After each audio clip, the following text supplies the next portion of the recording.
welcome everybody to the WallBangers Truck Series Championship Race. Tonight is the night that we have all been waiting for as we sit here and watch some of the great footage that we have right now rolling with some of the drivers on track. My name, as always, is Ryan Ezel, Taz. I got many names that people might call me, and I am from Evolution Racing Network. As always, I have my good little cohort in crime, Mr. Kevin Ruff. Are you there, Kevin? Howdy, howdy. I figured you were. I didn't know if I put you to sleep with all that incredible music that we were playing on our intro there. We want to welcome everybody to ISM here in Phoenix, where it is hot.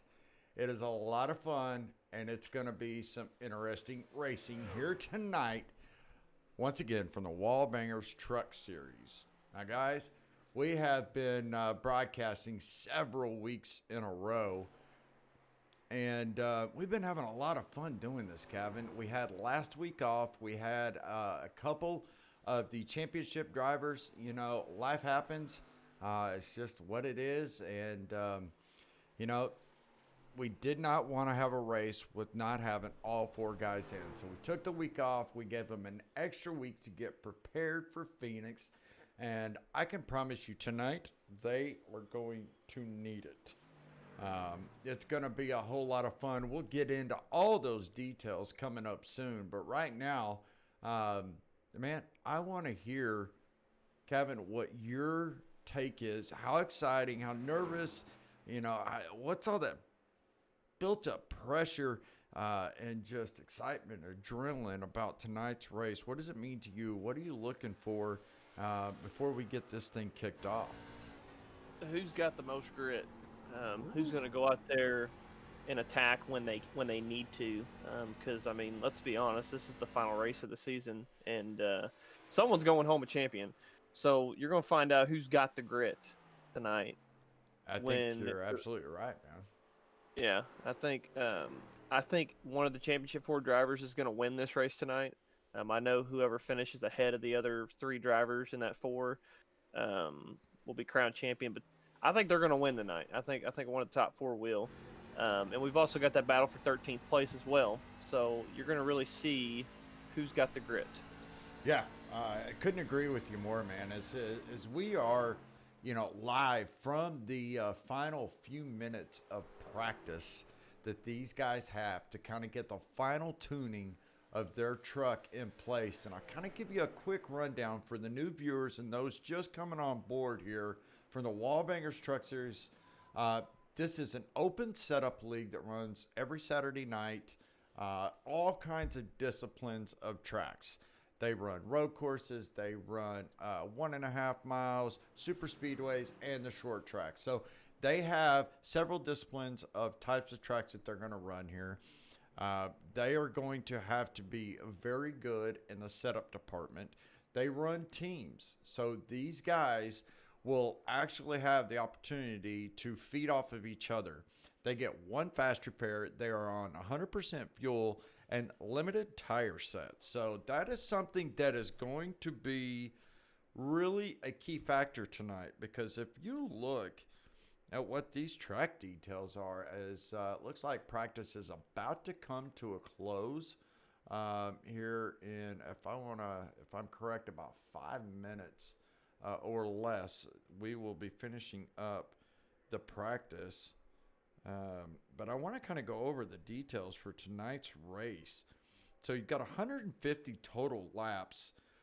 You've got stages at the end of lap 45 and at the end of lap 90. So that will give you a 45 lap stage 1, 45 lap stage 2, and a 60 lap stage 3. Now, a fuel run here is about 70 or so laps, give or take, 2 or 3 either direction.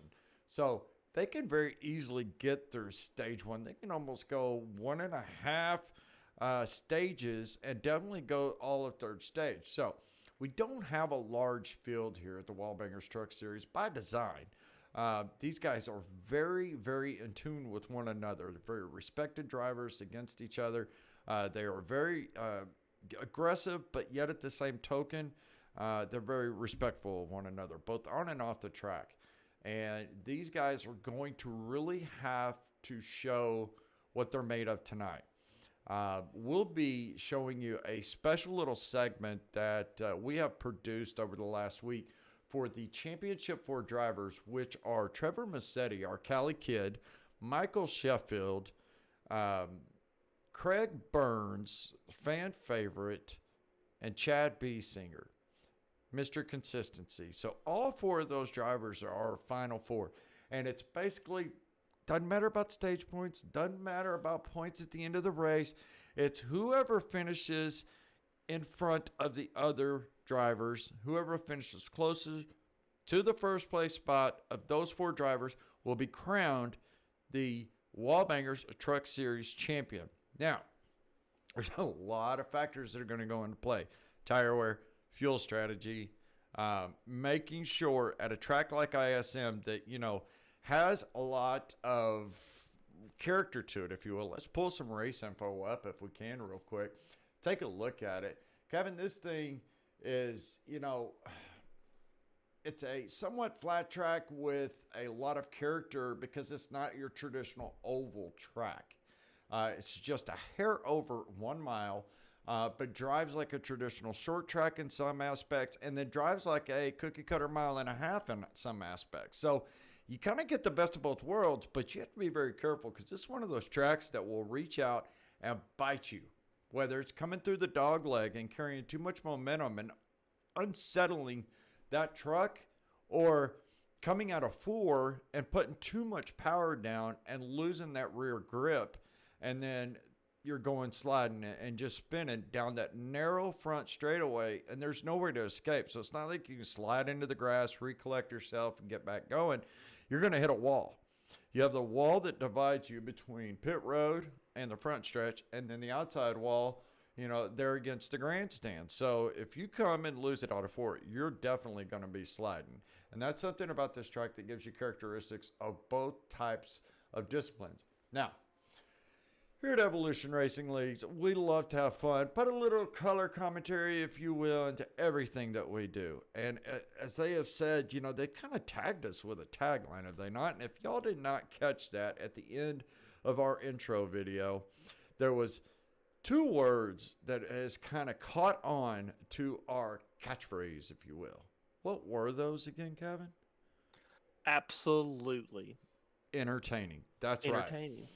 Absolutely. So we have got an over-under for all the viewers out there. I want to make sure that everybody has a really good shot in on this. We're going to give away $25 worth of iRacing credits or a gift card. We'll PayPal you just $25. If you can guess the exact number of the times that we say absolutely from the beginning of the broadcast all the way through the end.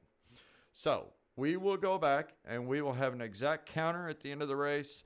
And you have to comment on this live video, whether it be on YouTube under Evolution Racing Network or on Facebook on our Evolution Racing Network Facebook page. Comment how many times you think me and Kevin are going to say absolutely. And don't forget, if somebody comes in for an interview, there's a pretty good chance you might hear them say it too, just because they're trying to make a little fun of us. But you can't make fun of people that have zero respect for themselves, okay? We don't care. Make fun of us. We make fun of ourselves more than you'll ever make fun of us. So we're going to take this thing and we're going to absolutely roll with it. Wouldn't you say, Kevin? Absolutely. So, guys, again, I want to thank y'all for all season long. I'm Ryan Ezel. I've got Kevin Ruff by my side, as always. We are from Evolution Racing Network. We want to thank everybody for coming out tonight. Hope you guys really enjoy the show because it is going to be one for the ages. As practice is just about to finish up and qualifying should be kicking off here pretty soon. When these guys go out and start turning laps, what do you talk to me about, Kevin? Because you both went out and ran some test laps with these guys tonight.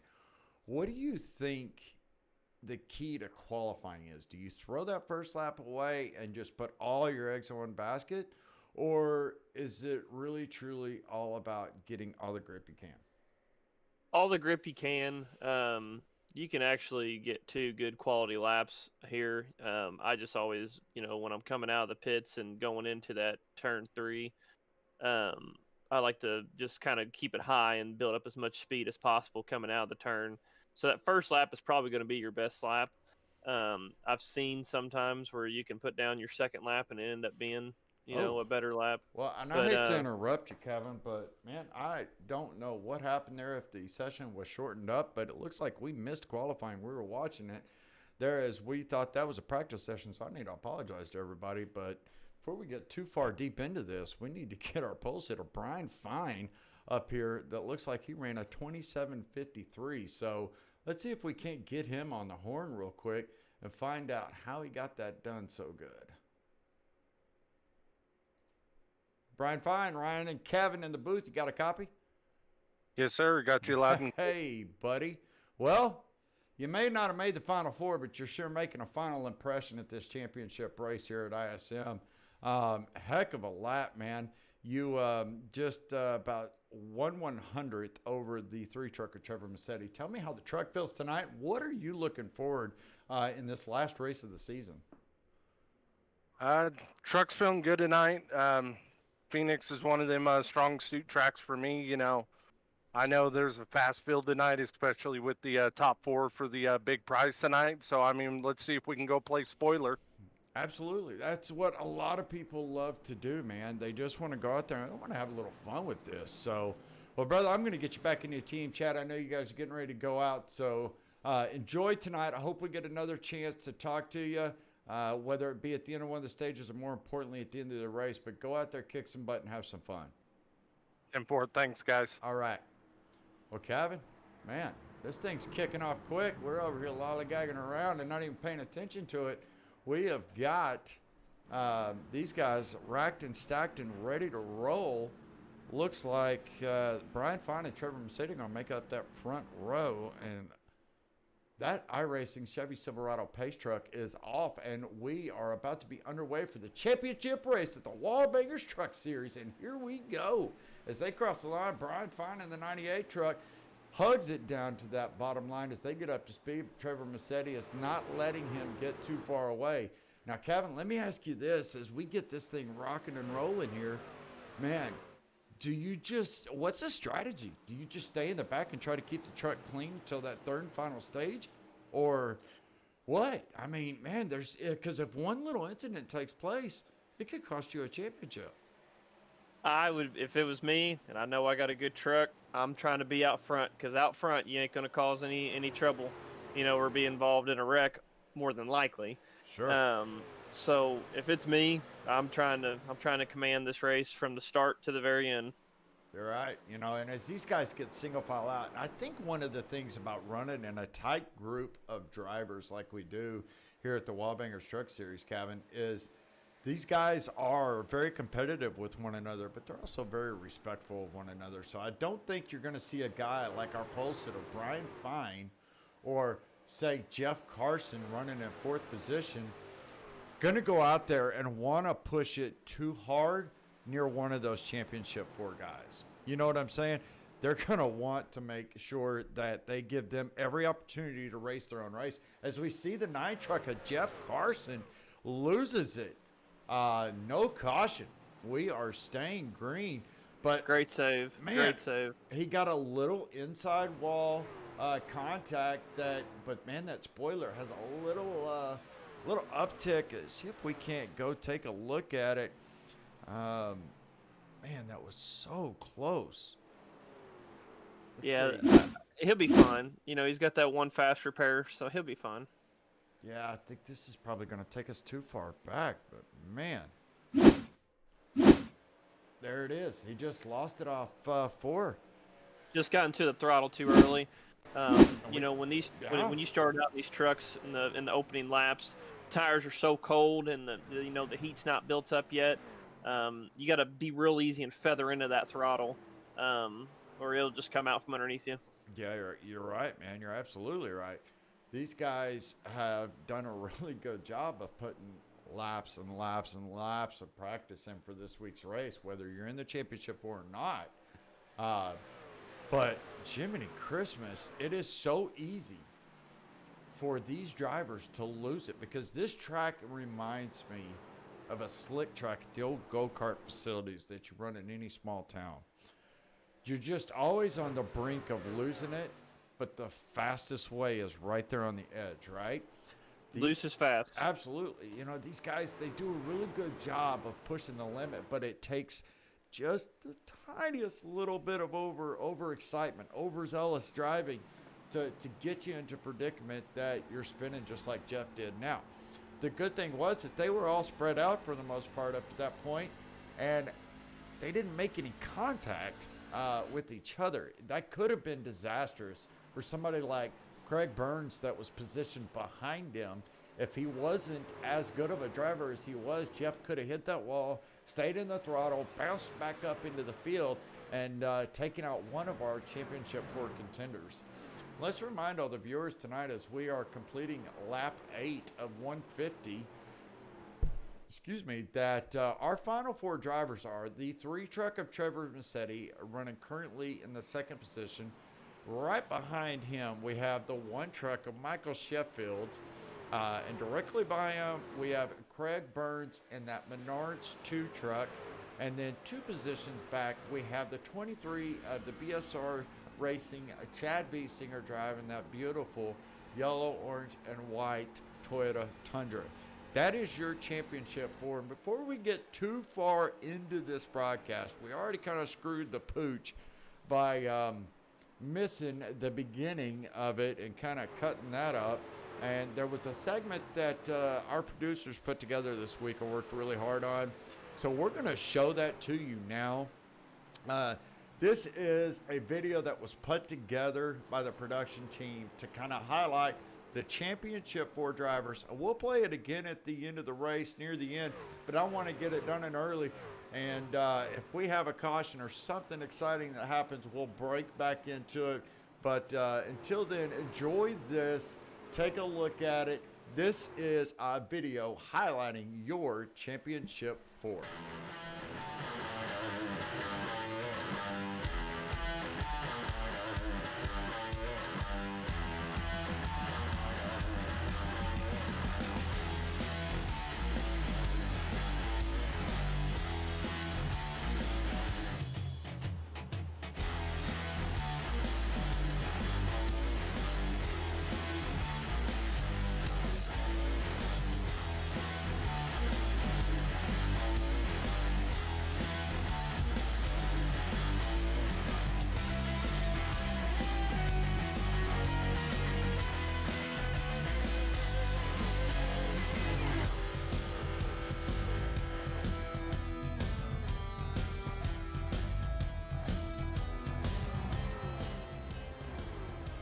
That is such a cool little segment there, Kevin, highlighting all 4 of our championship drivers. And welcome back to ISM Speedway right here in Phoenix from the WallBangers Truck Series Championship Race, where, as you just saw, the 4 championship drivers are putting it all on the line. But, Kevin, we have another little battle going on that's kind of underlying that people really aren't talking about.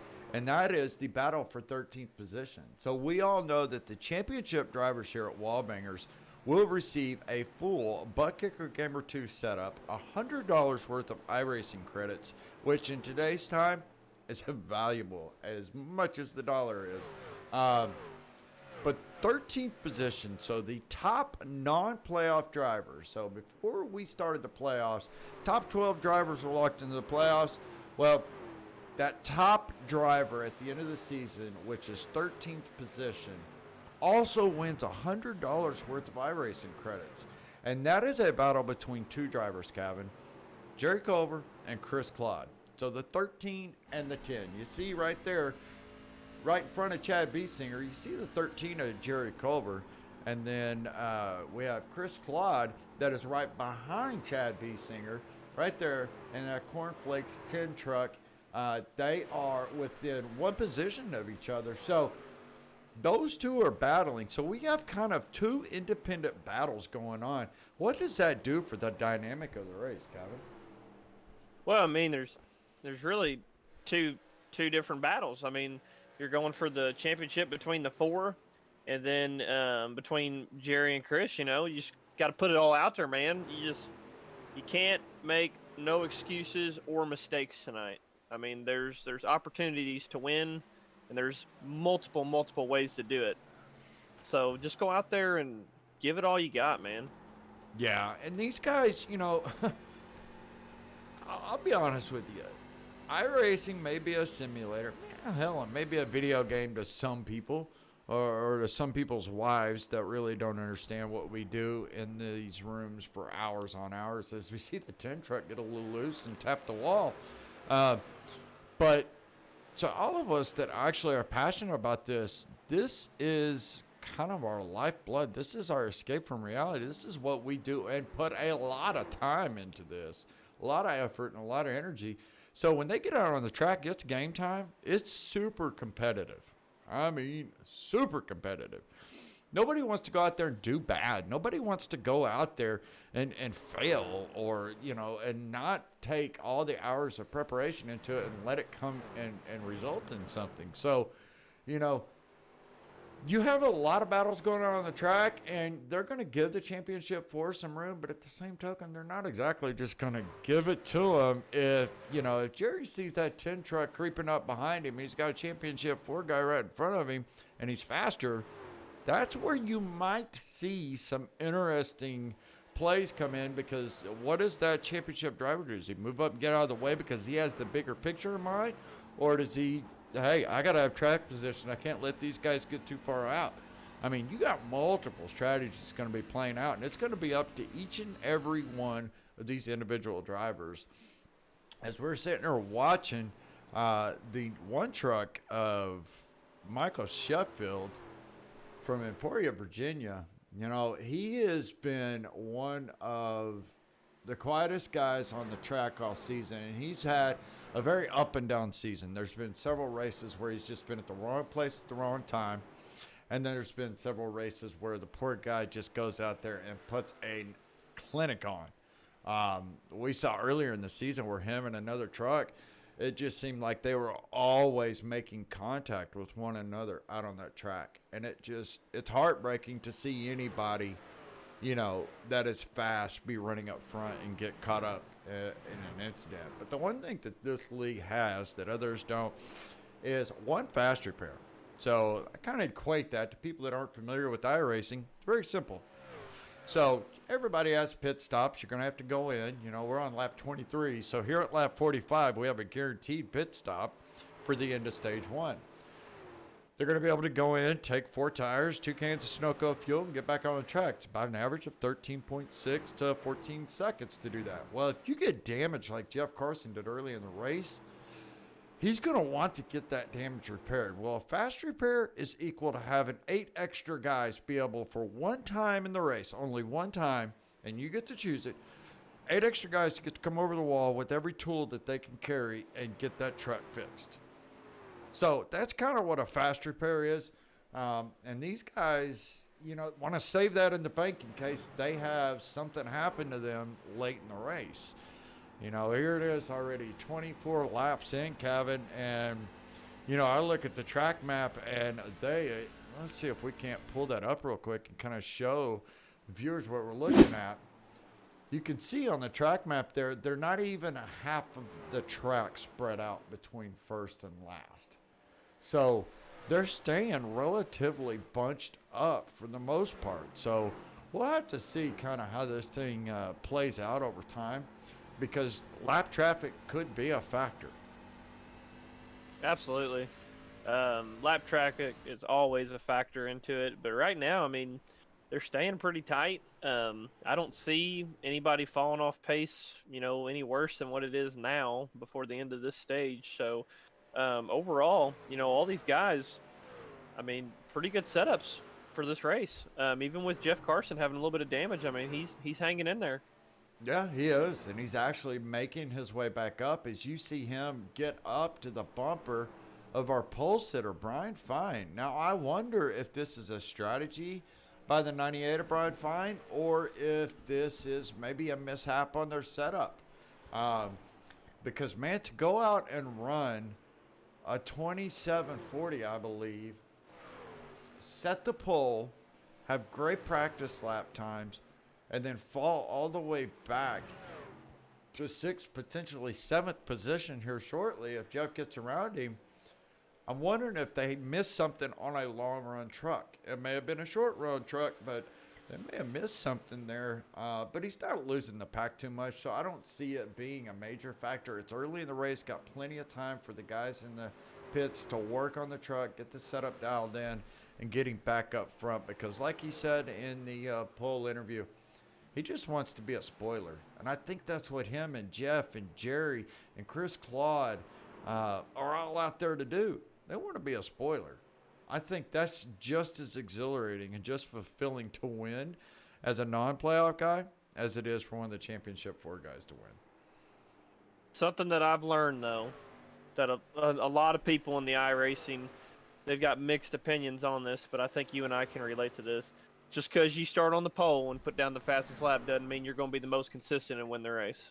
Oh, man, you are not lying, because these guys, we see it time and time and time again that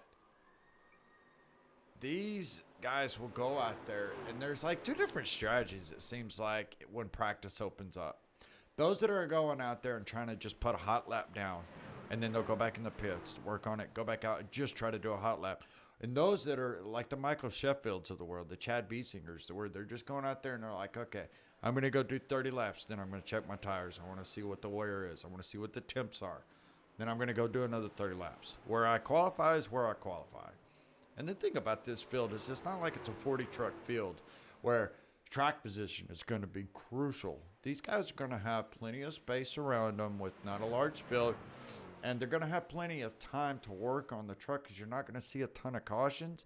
So they can really take a lot of data throughout these long 30, 40 lap runs before a stage ends and then go in and swing for the fences when it comes time for the caution to come out for the stage breaks.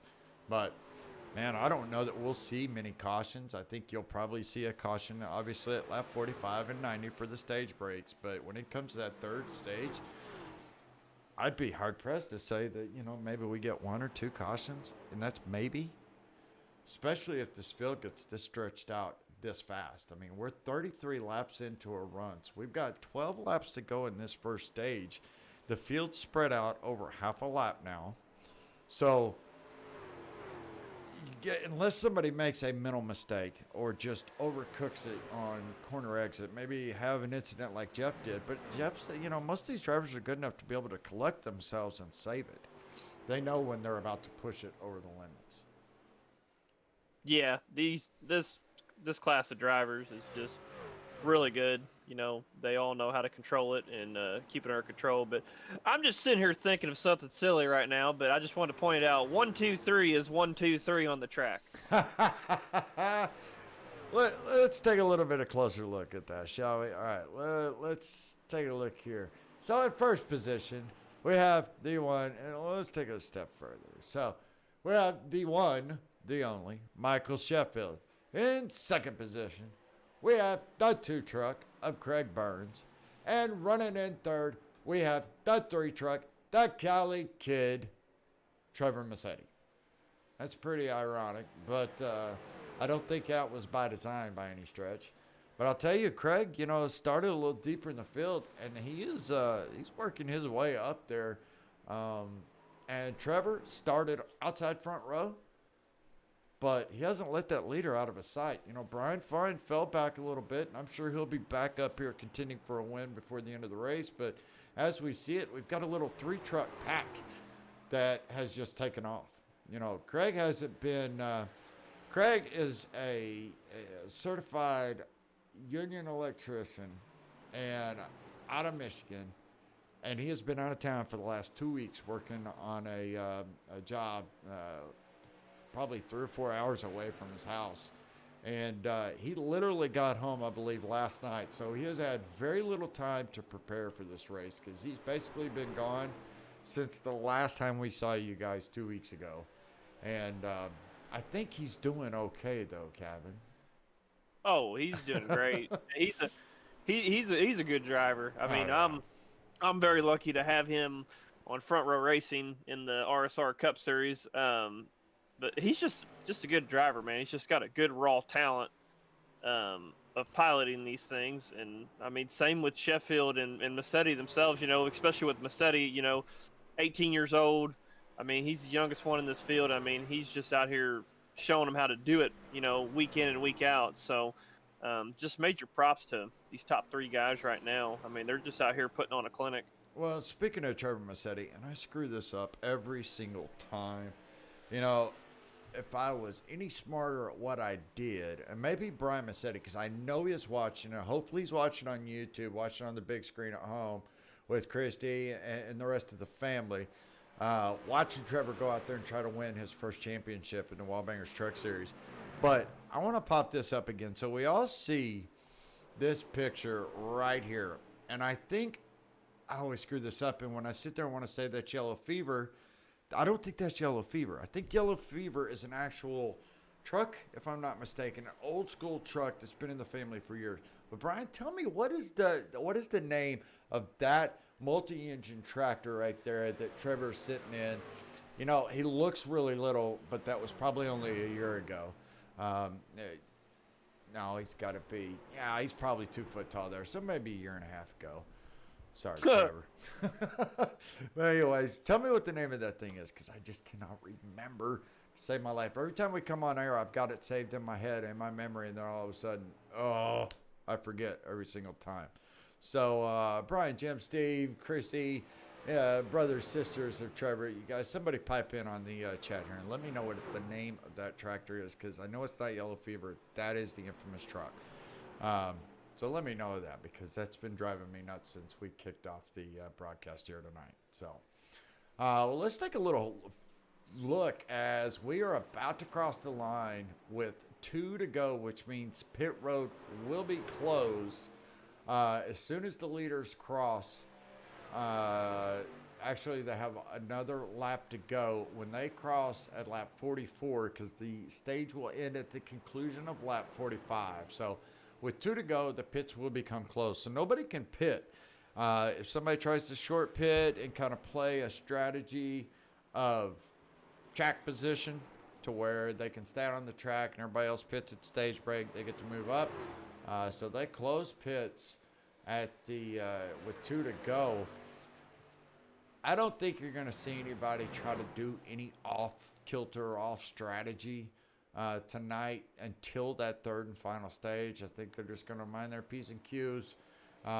They do have 4 sets of tires tonight, so I think they'll take a set of tires tonight at stage 1, stage 2, and then that'll give them a couple sets for that 3rd and final stage if we do have a caution. I don't know, but now pit road is closed. Do you think we'll actually, Kevin, do you think we'll see people try to stay out for the entirety of the run in the 3rd and final stage? Oh, that's a hard one. Tire fall off is so bad here. I really don't see it happening.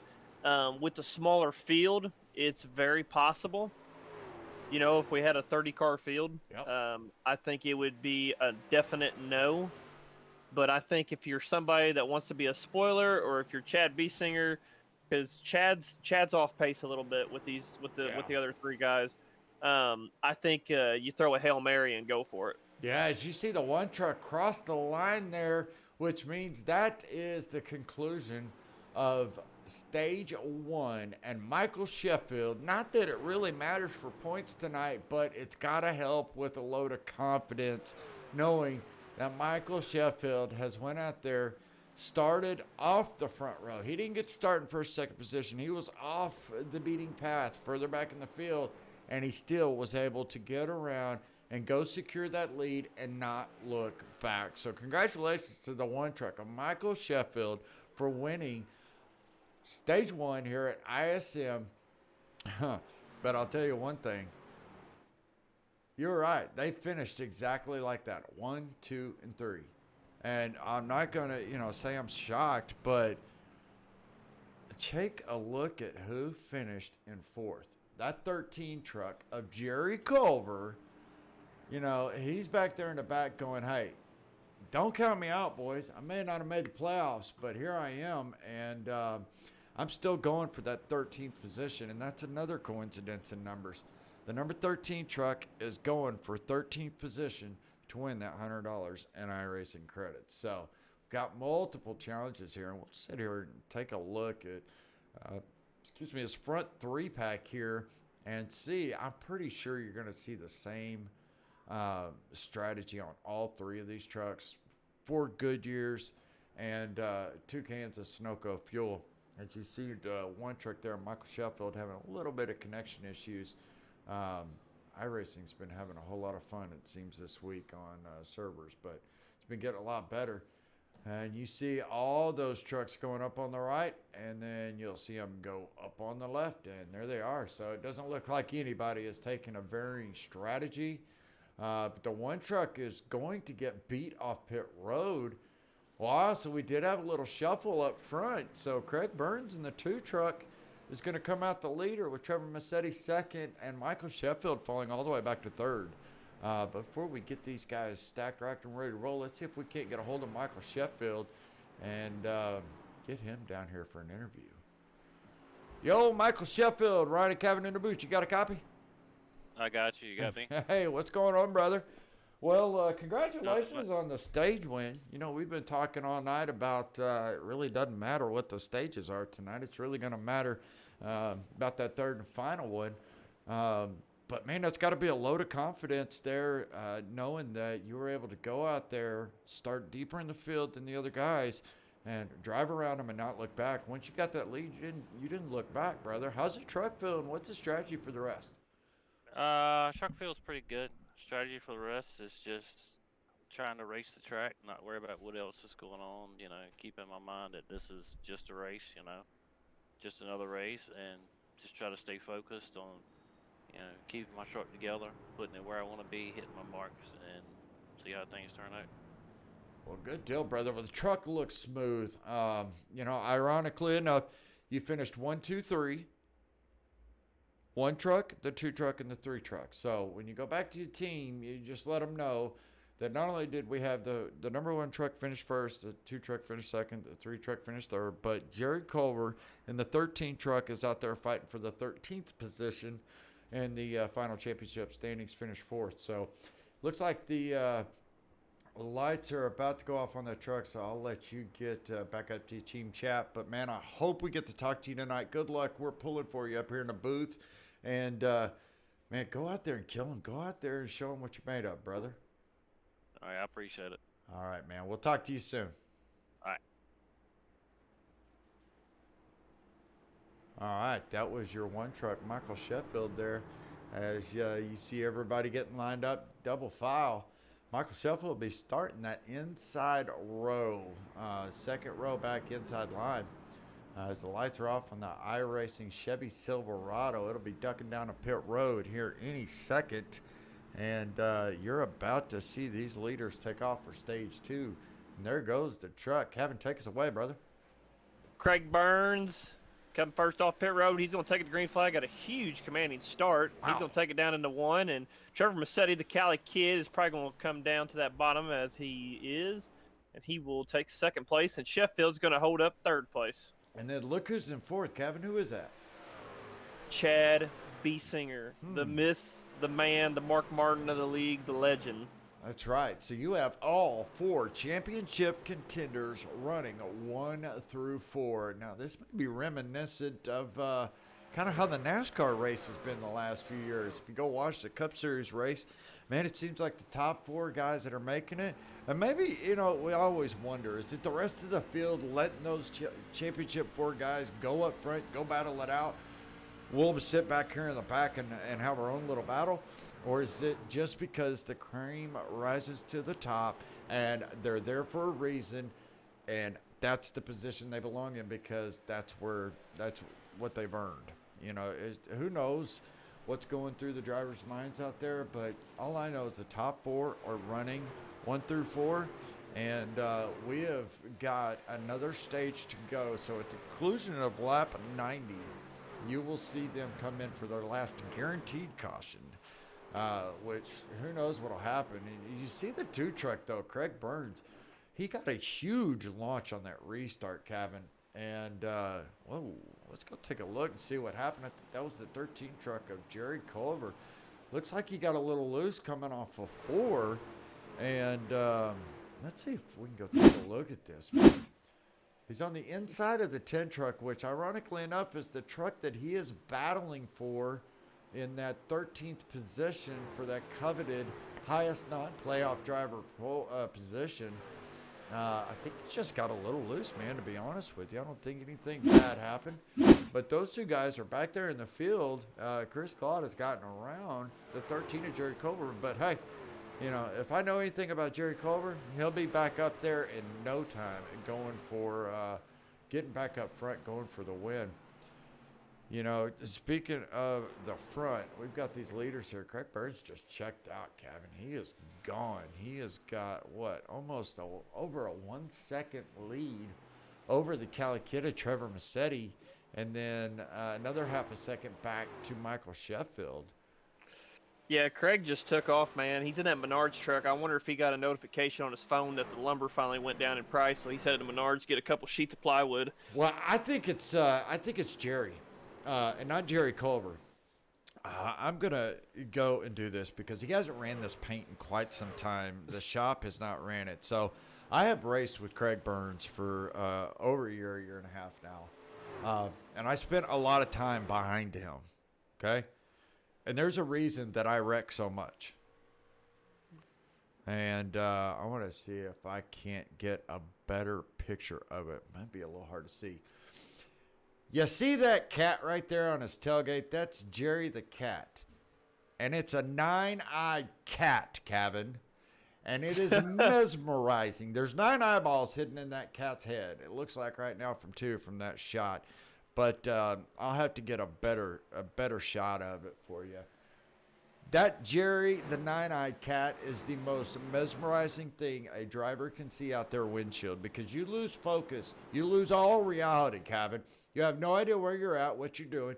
You forget about your pit strategy. You forget about where you're at. Forget about who's around you, your throttle control, hitting your marks, and all you care about is that stupid 9-eyed cat. I've hit more walls and lost more races and lost more trucks racing behind the 9-eyed cat than I have anywhere else in iRacing. It's pretty interesting. I'll say that to, at least. He does it on purpose, and he knows what he's doing. He's playing not only a physical and smart athletic game out there, but he's playing the mental game too. And he's psychologically trying to warp. And you know what? Maybe that's why Trevor Massetti is hanging back so much. He's like, I know what happens. I've seen it happen to Ryan time and time again. I'm not going to get that close to Craig because then I will get sucked in to the life that is known as Jerry the 9-eyed cat. Call me crazy, but it works. I'm not the only one that has a problem with the 9-eyed cat. So if we get a chance to talk to Craig tonight at the end of the second stage in Victory Lane, I'm going to have to ask him why the 9-eyed cat is back out for the championship race tonight. I think that was a smart mental play. I think Chad Biesinger made an adjustment on his truck because he's doing a lot better this stage. Well, he has been all over the bumper of Michael Sheffield ever since this stage kicked off. And as you can see, it's kind of interesting to watch them. They're both running different lines on almost every corner in this track. But they're about the same speed. Now, like you said, Chad's, whatever adjustments he made on that last pit stop seems to have worked because he's got the speed, and this is a hard track to pass at, is it not, Kevin? Absolutely. Very hard track to pass. That's why I always say the restarts are critical. Mm-hmm. That's where you really can get settled in your position. But you don't want to overpush the truck like Brian Fine did a little bit of because, you burn your tires off so fast. That's why Sheffield, I'm not worried about him. He's sitting back cool, calm, and collected. He's going to catch up with the leaders here in probably in the next 10 laps or so, because he just sits back and he preserves his tires as long as he can. Well, this is probably, if you had to rank them, this is probably the most insignificant stage of the entire race. First stage is important, kind of, it sets the pace for the race. It sets the dominance of, man, that truck is fast. Look at him. He's been out front the whole time like Michael Sheffield did. Or it also is the opportunity for you to kind of play possum and hang in the back and let everybody else kind of go show their cards. But it's more importantly, it's the stage where you learn everything, right? Stage 2, it's the time where you make some adjustments, and it's your last opportunity to really try to swing for the fences to get the setup on point. Because what will happen is if you screw up in that third stage, there's no turning back. You've lost the race. So the second stage is kind of the lull where you can maybe try some things you wouldn't normally do in crunch time, or just get out there and let everybody else burn their stuff up. And with stage points not being on the line tonight because this is a championship race, this is kind of the most insignificant one. But I think Chad is playing around with a couple of options. He's really trying to see where's the best line. How is it reacting to my truck? How am I able to make up ground on the trucks in front of me, or am I losing ground? Like we saw in first stage. This stage here, he's really made up a lot of ground. He hasn't let those first 3 trucks get out of his sight at all. As you see his teammate, Jeff Carson, and that 9 truck, that Toyota Tundra, the Wild West Courier truck, right behind him. So they're even running different lines. I think Chad's kind of exploring with the track right now, if you ask me. Yeah, he's just trying to figure out the best groove that's going to be possible for him for, long run speed and saving tires as much as you can. I mean, the tire fall off. I mean, it is what it is. Yeah. Tires are gone in 10, 12 laps, so you just got to do the best you can do. Yeah, as we sit here and take a look at the battle for first, basically, is top 4 drivers, which ironically enough is your championship 4. You kind of see the difference. And, when we were talking earlier, looking at Craig Burns and Trevor Massetti, Craig Burns had almost a 1.5 second lead over Trevor Massetti, the Cali kid. Don't look now, but he is 8 up, almost a second of that deficit, with coming to 20 to go in this stage. He's made it within a 0.5 second of Craig Burns. Now the question is, what do you do when you get there? Because both of these drivers being in the final dance here, you don't want to just let another driver go. You don't want to just pull over and go, okay, you can go ahead. I'll get it next week. Because there is no next week. It's all or nothing tonight. So Craig Burns, I think, teammate or not, he's going to put the block on. He is going to make Trevor earn it at every corner that you could imagine. I don't know if he'll do it this early.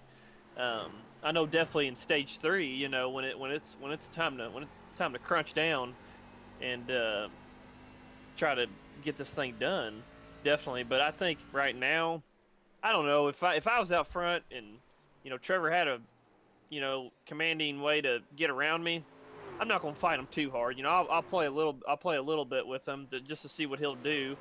But I think stage 3, when it gets down to about 40 to go and you start seeing positions being battled for, that's where you put the block on them and you just got to do him. Yeah, absolutely. Because you see, look, Trevor Massetti is within 2 to 3 tenths, depending on where they're at on the track, of Craig Burns' bumper. He's going to get to him. It's a matter of, and this is where the whole team thing, this is the only and the biggest downside to teammates is this right here. Put 2 of the best drivers in the league, battle them up, put everything on the line, and then put them out there on the track right next to each other where they have to go battle for it. You're going to see the best and the worst come out of everybody in these type of situations. These guys respect the hell out of each other. There's no doubt about that. But they both know this is for all the marbles. There is no next week. There is no I'll pay you back then. It's all about tonight. And third stage is where it's at. I think what you're seeing now is just a precursor of what's coming here in about 30 or so laps. We haven't had a single caution for incident tonight. These guys have been out there battling. But I want to go a little further back in the field and take a look at some of the drivers. And before we do that, man, I want to take the speed down just a tick if we can, Kevin. One of our drivers, he does race control for Evolution Racing Leagues on Sunday nights for the MRL, the Medieval Racing League. Super loved and liked and respected by everybody here. Stephen Baldwin Jr. races with us. He's the 59 truck, runs with us every single week. Always a team player, helping out the league in every way that he can, and is always there for us. And I want to tell him, if he's watching tonight, that we're there for him. His youngest child is in the hospital tonight trying to get some diagnosis done. I wouldn't have said anything if it wasn't out on social media, but I saw that he had posted it. And so I just want to let him know that our thoughts and prayers are with him and his little one, that hopefully the doctors, put some healing hands on that young boy and figure out exactly what's going on with him. So to everybody out there that is either watching the stream on YouTube or Facebook, if you would, give a thumbs up, give a like, or just type in prayers in the messaging in the comment section, and we'll all know that is for Stephen Baldwin Jr., one of our beloved brothers here. I know and I pray that everything will be okay for you, brother, and just know that your racing family is here for you, you and your wife, and if you guys need anything, don't hesitate 1 second to reach out to us. But we've got the show from here, and we're praying for you, brother. So we hope the little man gets a speedy recovery so you can be here in the coming weeks as we kick off next season. And as we bring that up, Kevin got some good news. The next season of WallBangers Truck Series starts June 5th, Saturday night, June 5th, which is so awesome because the schedule I've got the luxury to be able to see the schedule, and it is so awesome. We have more road courses, short tracks, super speedways, mile and a half, some old school stuff, some nostalgic tracks. We have a mixture of everything, so it is absolutely going to be awesome. But starting next week, every Saturday night, we will be doing the WallBangers Truck Series. We'll be doing open recruiting for this league. So if you have watched or if you have seen any of the races and you would like to be a part of it, well, here's your opportunity. Open setup every Saturday night. They will be open recruiting starting next Saturday night. If you have any questions or you would like to inquire more, just message WallBangers or Evolution Racing Leagues or Evolution Racing Network through Facebook, and or you can leave a comment right here on this broadcast, and we'll make sure the powers that be get your info and get in touch with you. That'll be starting next Saturday night right here from WallBangers Truck Series. We get back to the live action. We're less than 10 to go right here, Kevin. What do you see? You see anything changing, or do you think this is exactly how they're going to finish? I mean, I ain't going to say who I'm picking, because every time I pick somebody, I give them bad luck. Yep, but so far, that's the bad juju. It's looking pretty good. I think Sheffield is just kind of sitting back, and I don't think he's pushing the truck as hard as he did in stage 1. I think he's got something for stage 3 for sure. Yep. But Trevor is almost dead on his setup. I think he's going to tweak it one more time. I see something coming from the Cali kid, but he is right there on Craig. But I just think there's something he's missing in the long run on the setup that he's going to tweak. Well, I think you're right, man. I really do. It's just, I've seen him drive the last 3 or 4 laps, every line you could imagine right there on the track, and that truck is not losing any speed, Kevin. So that tells me that he has got that set up so on point that he can put it anywhere he wants to. And I don't think right now that he's trying to even pass Craig. I think he's just making sure that the lines that he wants to run, if and when he needs to, the truck will hold. And that's important, especially for this last stretch of 60 laps that we're going to be doing for stage 3. These guys are going to have to put it all out there. as you see, Trevor Massetti even cut through the dog leg. You know, I think he's just trying to make sure that, hey, if I have to go high, if I have to go low, if I have to do a high corner entry but dive to the bottom and then do a slide job on exit, that the truck will stick. And I think Craig is being super consistent, just hitting the same marks, the same points through the whole lap. But Trevor's kind of just playing and toying with it. And don't look now, but, just 2 seconds back, we have the one truck of Michael Sheffield that's pretty good gap over the 23 of Chad Biesinger right there. These guys are really putting on a show tonight. You know, they're going to be coming here in a couple of laps. They'll be closing pit road again, and then they'll be setting everything up for their final stop, their final guaranteed stop. If this thing goes green like it has up to this point, I'm getting really excited to see how the strategies play out. Does everybody think all the top four will just going to go for the whole stage? They're going to have plenty of gas. They're going to be about 10 laps to the good for that third and final stage if there is no caution. So they'll make it on gas. Does anybody risk it and come in and get fresh tires?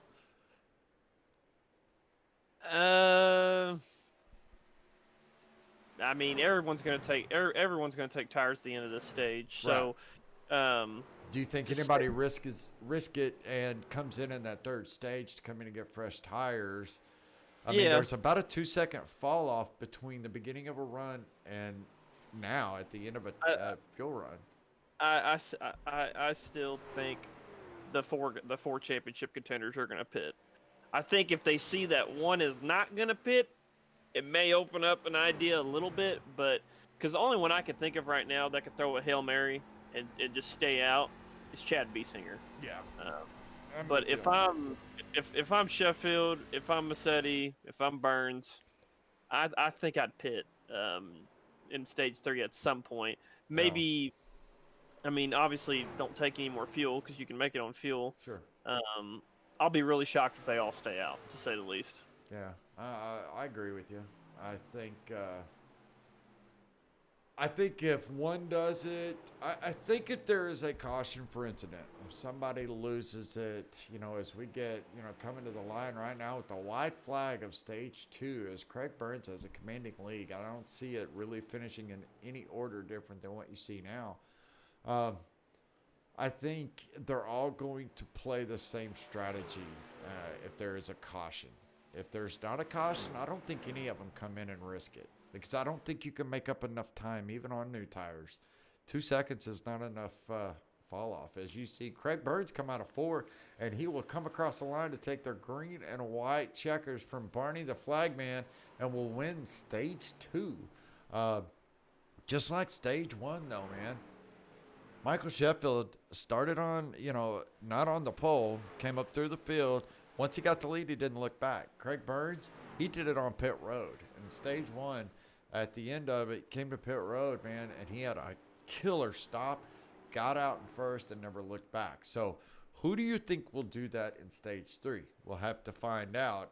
But you won't miss anything. We're going to go take a quick break, and we'll be right back. But we'll have you all set up as we go side by side.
All right.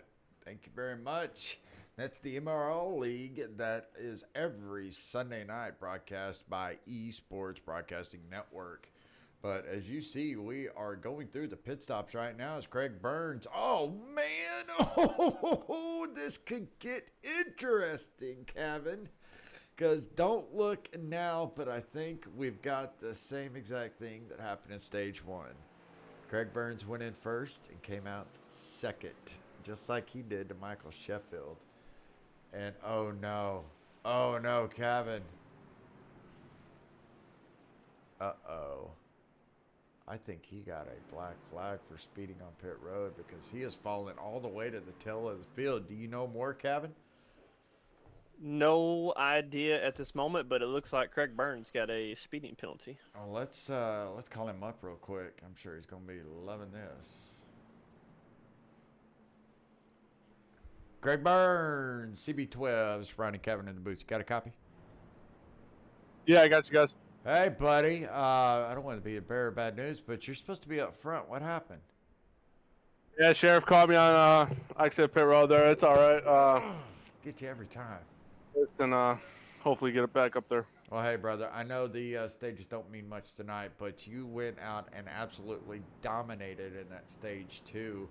And I gave everybody that is watching, the millions and millions of viewers, a full dissertation on Jerry the Nine-Eyed Cat. So everybody knows about your psychological wars that you're putting on out there. But you can't do it from the back, brother. So you have to get back up front so you can make sure everybody gets entranced in those 9 eyes. Yeah, she's purring tonight. Right on board. Doing a good job. But, we'll just have to overcome the speeding penalty and hopefully get it back up front. Capture this one. Well, brother, you got plenty of time. Man, how's the truck feel? You think you got what it takes to get up front? Because from our perspective, you sure do. Yeah, just got to fight through this traffic here. All right, brother. Well, I'll let you get back to your team. Good luck tonight. I hope we get to talk to you tonight in Victory Lane as the WallBangers Truck Series champion. We'll talk to you soon, brother. Yes. All right, that was Craig Burns. You could hear it in his voice a little bit there, Kevin. That speeding penalty burns. As you see, the lights are out in the iRacing pace truck. Man. But I think the great thing about having these smaller fields, Kevin, he has plenty of time, and he's definitely got the truck to get back up there and mix it up with these guys. He's going to have 60 laps to go. So as you see, the iRacing pace truck dip down to pit road. Trevor City stacking the field up a little bit, and he launches and gets a great start. But guess what? So does Michael Sheffield in that one truck. And he gets a good enough launch to be able to get in front of the 23 of Chad Biesinger and tuck right in behind Trevor Massetti, the Cali Kid, and go. But, man, Trevor Massetti is flying right now. Got that truck up to speed quick. Oh, boy. Oh, man, I saw Jerry Culver lose it, but what a save. Great save. Great Holy save. smokes. He got sideways coming through there and just saw it out of the corner of the frame there. Man. And look, we got another one that got loose. Chris Claude. Yeah. Well, you know what? They're in good company. So that's going to be a battle that we're going to have to keep an eye on between the 10th and the 13th. Because that is for that coveted 13th position trophy. So both of those guys, as you see Jared Culver there get loose again, I think what that is, Kevin, and correct me if I'm wrong, do you think that's just from the air pressure not being built up in those tires and having a lot of heat in them since we were just starting this third and final stage? Absolutely. If we were off air, I'd give a completely different answer just because it's Jerry Culver, just to terrorize him. I love that sexy beast, but yeah, definitely air pressures aren't building up. Definitely one of the things. That's why I always say you gotta give it a couple laps here before you can really start trying to push it harder. But just look at that screenshot. I'm telling you, we went through this 2 weeks ago, and somebody is going to have to tell me what that guy's name is again. He was the child star from Despicable Me 3, I think, that grows up and can't get over and builds all the little robot mini-me's to go take over the world. And Gru has to go fight him. I just can't remember the dude's name. But it took me back to my childhood because he's stuck in the 80s, and I was an 80s kid, so. God damn, I just showed my age. Oops. All right. Well, anywho, I had to pop that up there because I had to see what picture he threw up this week because Jerry's always great at doing this, making us laugh. But don't look now, bro. But check it out. Craig Burns has made his way all the way back up to 5th. Recovering from that pit road penalty. But, man, I'm going to tell you, his biggest challenge, Kevin, is going to be not burning his stuff up, trying to get so aggressive to get back up front. That's exactly what he's trying to do right now. He's trying to conserve it as much as possible. He is definitely not pushing it hard. I know when Craig pushes hard, and he is not pushing hard at all. He's doing the big toe just gently on the throttle right now. He is he's doing the. I'm trying to remember that scene from SpongeBob, where they tell him he can't go crazy and just mash it, so he rips out that big toe and just lightly presses on the throttle. Yeah, well, and I'll tell you, Craig's the one that taught me about the egg under the gas pedal. So there's certain tracks that you will drive in stock car racing, whether it's in real life or in a simulator world, that throttle, your throttle trace and your throttle control is the key to going fast. You know, it's not just about going and mashing the foot to the floor like Kevin was just saying and trying to, hold the truck together.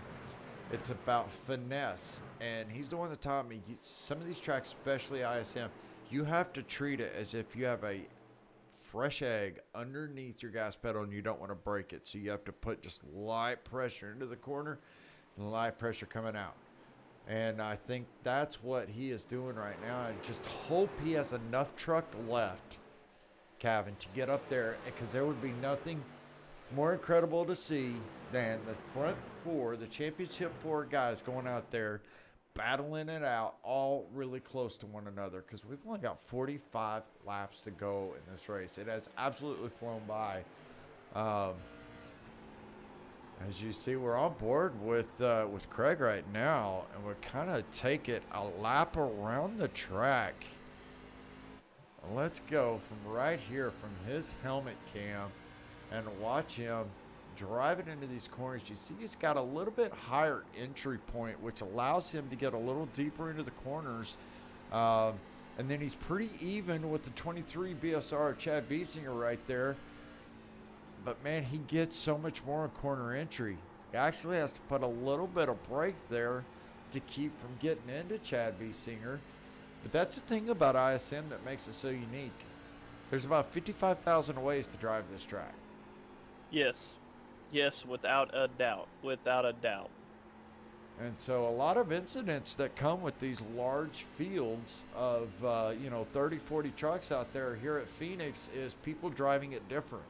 You know, as you see, Chad has a different entry into one than Craig does. Craig drives it in a lot deeper. So a lot of incidents will take place with somebody rear-ending somebody else because they have completely different entry and throttle control into one and going through the dog leg as well. So they're about dead on through everywhere in the track except for going into one. We'll look at it one more time. Craig is just able to drive it in so much deeper than Chad, and then they're about even the rest of the 80% of the lap. So you see up front, though, you got Brian Fine and Trevor Massetti. Let's go take a look at that little battle right there, because that could turn it into something. Trevor Massetti makes his way around to Brian Fine. I know Brian Fine, we talked to him pre-race after he won the pole. He said, I don't want nothing more to go up and be a spoiler for these guys. I don't think he wants to be that type of spoiler. I think he was talking about winning the race, but I don't say he challenged Trevor there, but he didn't make it exactly easy for him either and just pull over out of the way, which I don't know that I would either. You know, I want to go out there and win. But, this looks like we're flip-flop back to stage one all over again with Michael Sheffield out there and having a commanding lead with the Cali kid, Trevor Massetti, hunting him down. And then in third position, Brian Fine in that Porter Cable 98 truck. And then right behind him, we have the other two playoff drivers. The 23 of Chad Biesinger, you see him go to the inside of that 98 of Brian Fine.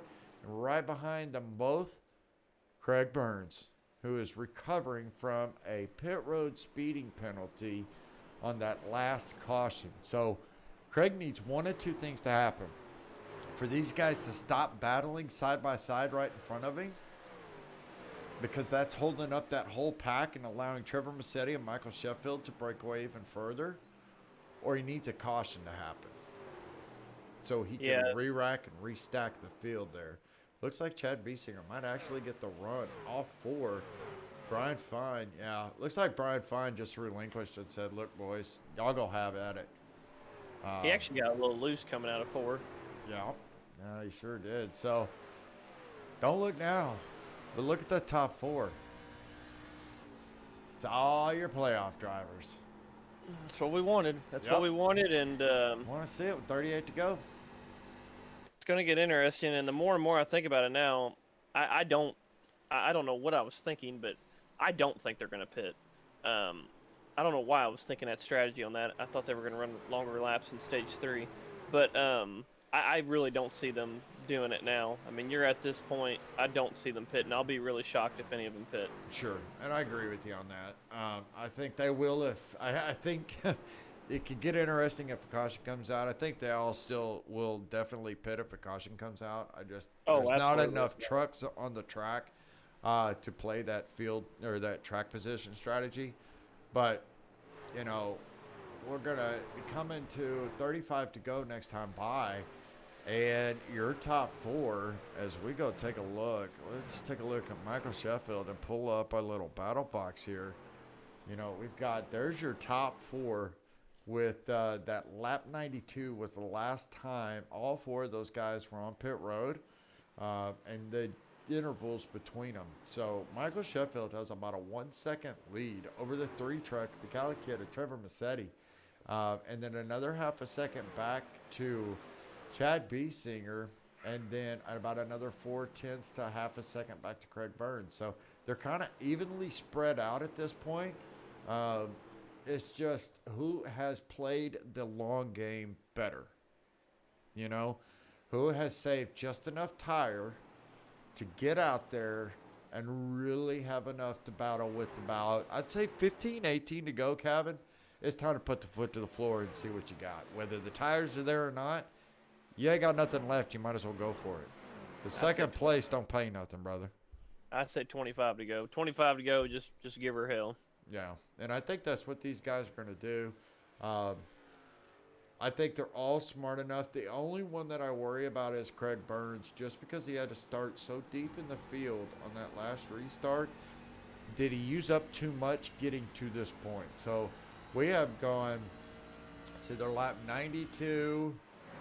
So we've gone 25 laps. It took him about 18 laps to get up into 4th position behind the other 3 guys. So, you know, he's all over the bumper of Chad Biesinger. And I want to take a little further back here.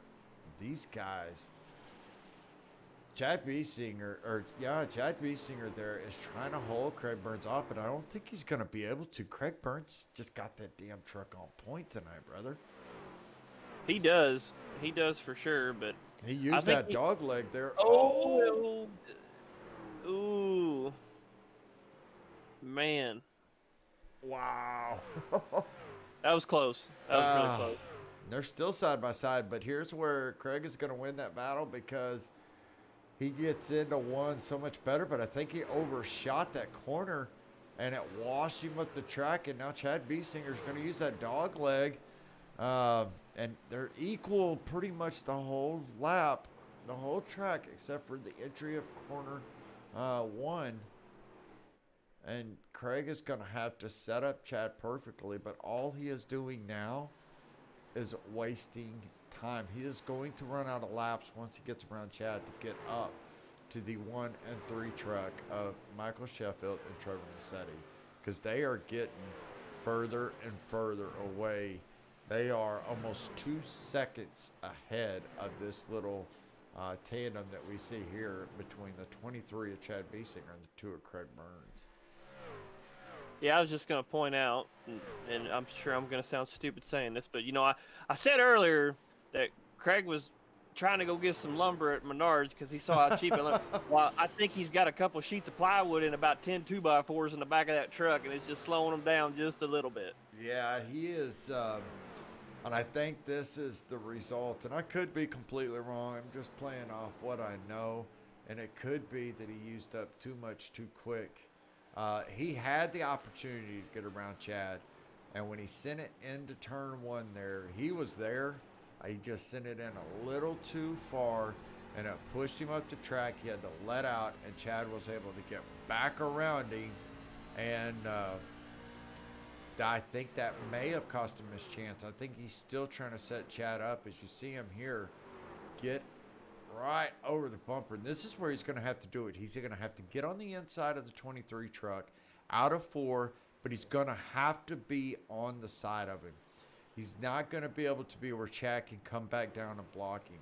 So you see right there, he gets in, uses the dog leg, come into 4. He's going to have to be on the inside of him, which he will. Right here, they'll be side by side, and then he's going to have to clear him and put that foot down. And it looks like he was able to do it. A textbook pass, but is it too little, too late? We'll have to see here in about 25 laps as we are about to go through the field. We'll take turns on these here. I'll let you go ahead and get us kicked off with our one truck there, Kevin. Mr. Michael Sheffield, number 1 truck, owner of Sheffield Graphics out of Emporia, Virginia.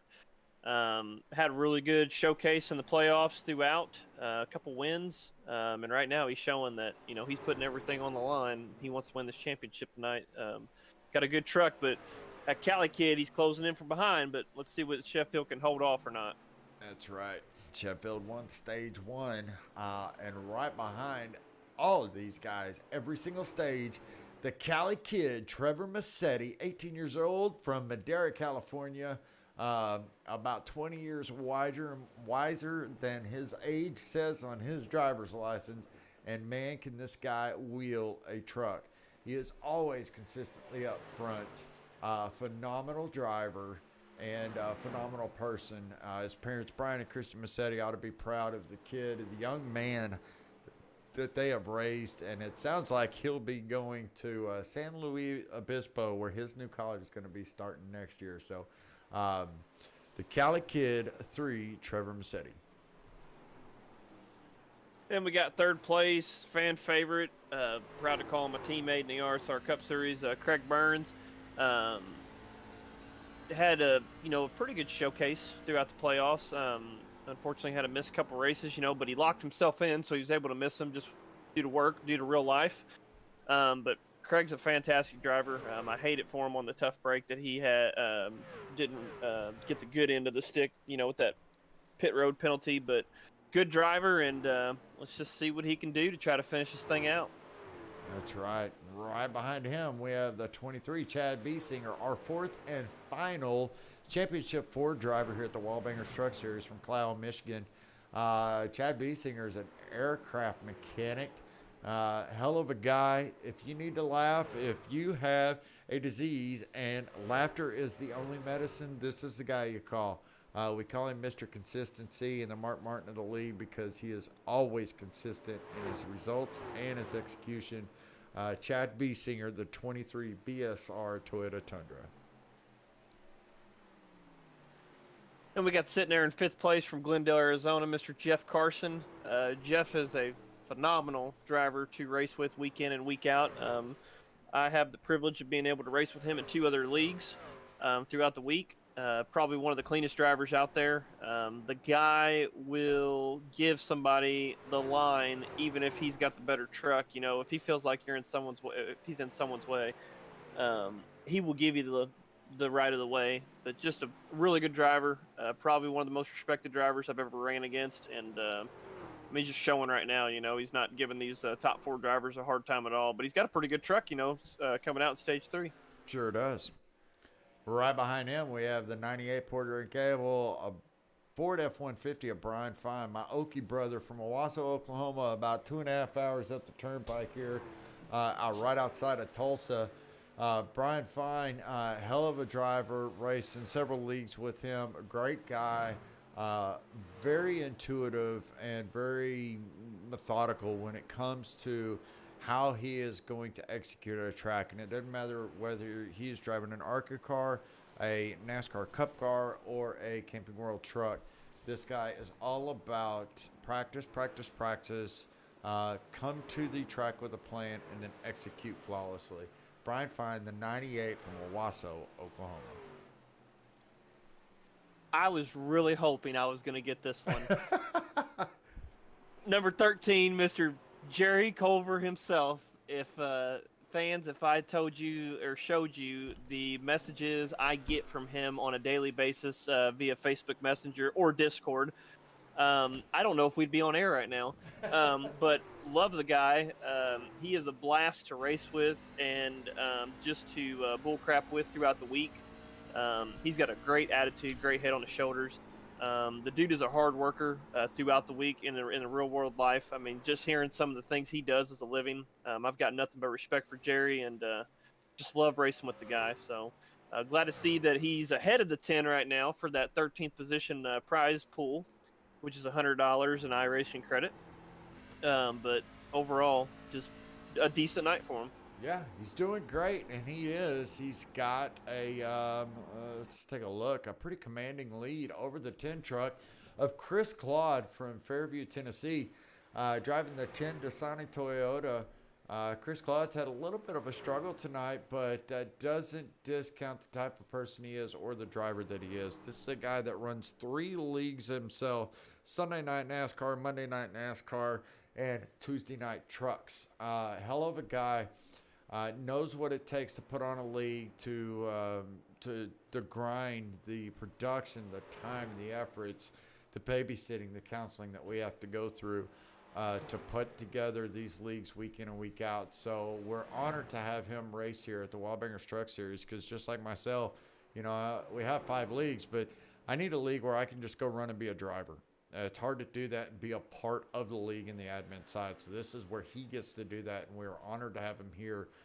Chris Claude in the 10 truck from Fairview, Tennessee. And we are getting ready to come within 14 laps to go. And before we do, earlier we showed you a highlight reel of the final 4 drivers, and I want to show you that one more time before we get in and close. Now, don't worry, if there's any action on the track, we will break right back in and show you. But in the meantime, take a look at this video put together by Evolution Racing Network about our Championship 4 drivers.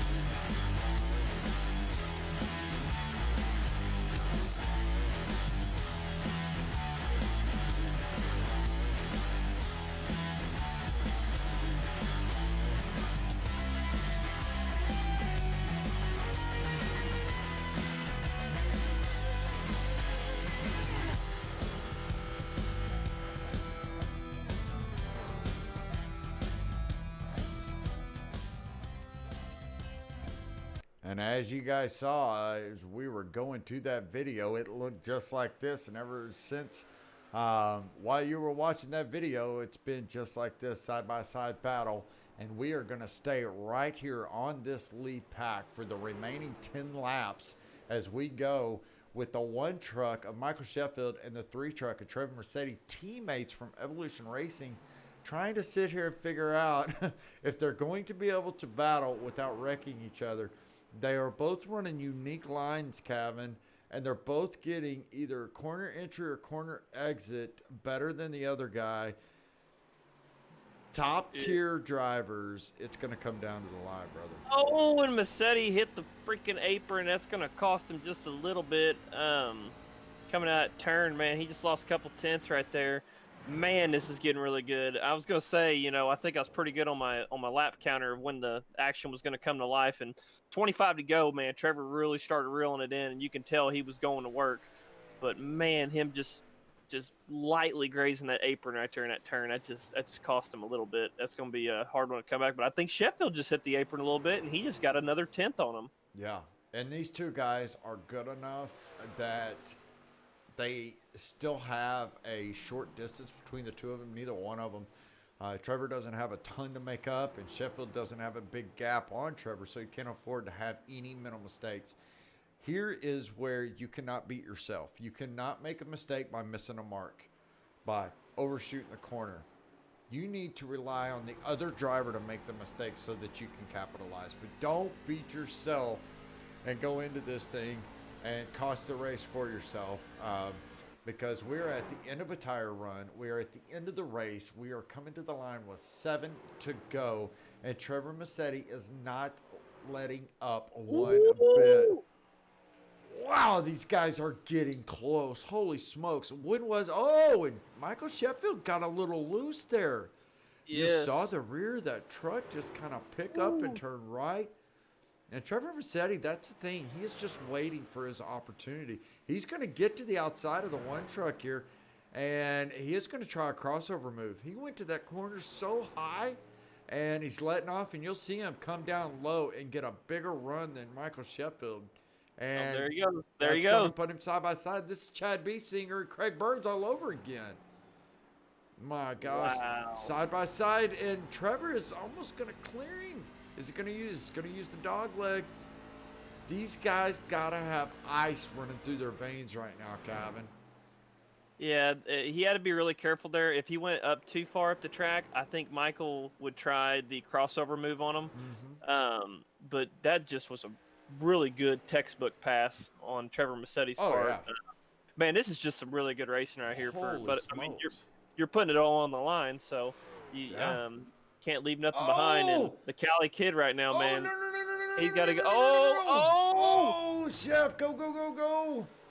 Oh, no. And that's going to allow the 2 truck of Craig Burns, the 23 Chad Beesinger, and even 9 Jeff Carson. I think what happened when him and Trevor were battling side by side, Kevin, I think he had to use up the little bit of what he had left in that truck. What a tough break, man. He was blocking. He was blocking and I mean, who wouldn't, Yeah. But he was blocking like crazy because Trevor was just sitting back. I mean, Wow. Trevor had it. But you know what? Why not? Second place, you might as well finish last place. Because it's you win or nothing. And now you look, and because of that little mishap, Trevor Massetti now has over a almost 5-second lead. And actually is coming up on lap cars here shortly, but I don't think he'll have enough time to get there. So all he has to do, all the Cali kid has to do right now is just take it easy. You got a 5-second lead on the field. Do not push it. Hit your marks. Go through the corners, because if he has a mental mistake or if he has a problem and overcooks a corner and hits that wall like Michael Sheffield did, guess what? Craig Burns is going to be there to capitalize, and he'll be there in a hurry. Absolutely. I mean, if I'm his crew chief right now, I'm just telling Trevor, back her down a little bit. Just take it easy. You know, you got this thing. And we are under the Sheffield graphics white flag. That means we have the final lap here at the WallBangers Truck Series Championship Race. And I am pumped. But the Cali kid himself, Trevor Massetti, as he comes out of 4, coming down that long front straightaway, gets a little loose, but that is going to be your season champion, the 3 truck, Trevor Massetti, the Cali kid himself from Madera, California. I know that there is a family there in the house, Brian and Christy and all the brothers and sisters going nuts right now for the Cali kid. That 3 truck just brought home the championship, Kevin. That was an awesome Wow. finish. to finish it out with, with the 25 to go. I hate that for Sheffield, but man, the Cali kid did it.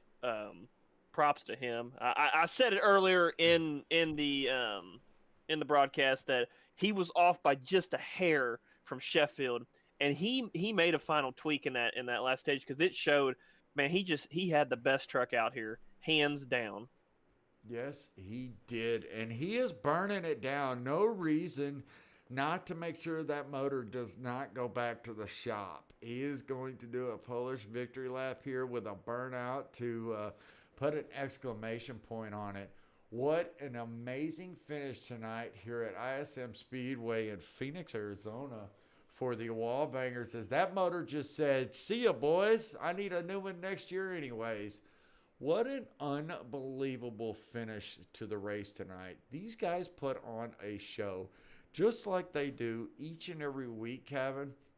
I am absolutely blown away by the just level of competitiveness that we have seen here each and every week. These guys have never disappointed to bring a show. And I'm really saddened at the thought that this is our final race for this season. But don't worry, folks. We got some exciting news that we wanted to wait until the race was over to bring it to you. That we have, I don't even think the ink is dry on the contract yet, but we have re-signed as WallBangers Truck Series exclusive broadcast partner for next season, which will kick off June 5th. And as mentioned before, for all of those that would love to race with these guys each and every week, they are open recruiting this Saturday. So if you'd like to be one of those drivers, make sure that you message them on Facebook through the Evolution Racing Leagues page, the WallBangers Truck Series page, or Evolution Racing Network. We'll make sure your information gets passed on to the appropriate people, or you can just leave a comment right here on the broadcast. So Kevin, I'm still shaking here, man. That was such an incredible finish to not only this race, but the season. It just kind of put a stamp on it and said, this is how we're going to finish. Man, give me your final thoughts before we go in and do these interviews. Clean air was a huge factor tonight. Clean air played a big factor, and it showed because of, the three different stage winners we had. It showed what their trucks could do out there in that clean air, and that's why I hated that for Craig Burns, because I knew he was going to two things. He was going to burn up tires, get into the traffic, and he was in all that dirty air. And Trevor and Sheffield, they just pulled away. And once they pulled away, it was just going to be really hard for him to come back from it. Because to be 100% honest, I thought Craig had probably one of the best trucks of the night, and it was when he was out front. Yeah. So that's why I was sitting there thinking Craig's got a very good shot to win this thing if he can get out front and just stay in that clean air late in stage 3. But Trevor, man, he just made so many adjustments to that truck throughout the night. And I'm going to ask him just to make sure, but he made a couple of adjustments, man. And that final tweak he did, I don't know what he did, but that truck came to life when he made that final tweak. You ain't lying, and we'll get an opportunity to talk to him. But before we bring in first place, let's grab Craig Burns. And Kevin, I'll let you have a chat with Craig and Chad, our third and second place finisher. Before we do that real quick, let's take a look at how this all finished out. You had Trevor Massetti in first in the 3 truck, the 23 of Chad B. Singer, the 3 truck of the 2 truck in third place with Craig Burns, the 9 truck of Jeff Carson in fourth, Brian Fine in the 98 truck, rounding out the top 5, Jerry Culver winning that coveted 13th position in the 13th truck, finishing 6th, Chris Claude in 7th in the 10 truck, and Michael Sheffield rounding out the top 8 in the 1 truck to complete our final 4 there. So let's grab Craig Burns, and I'll let you have a chat with him. Let's see if we can get him on the horn real quick. Craig Burns, Ryan and Kevin in the booth. Got a copy? Yeah, I got you guys. All right. Kevin's got something he wants to ask you, man. Kevin, you do it. You go ahead. I am not messing with that 99 cat anymore tonight. Yeah, I understand that.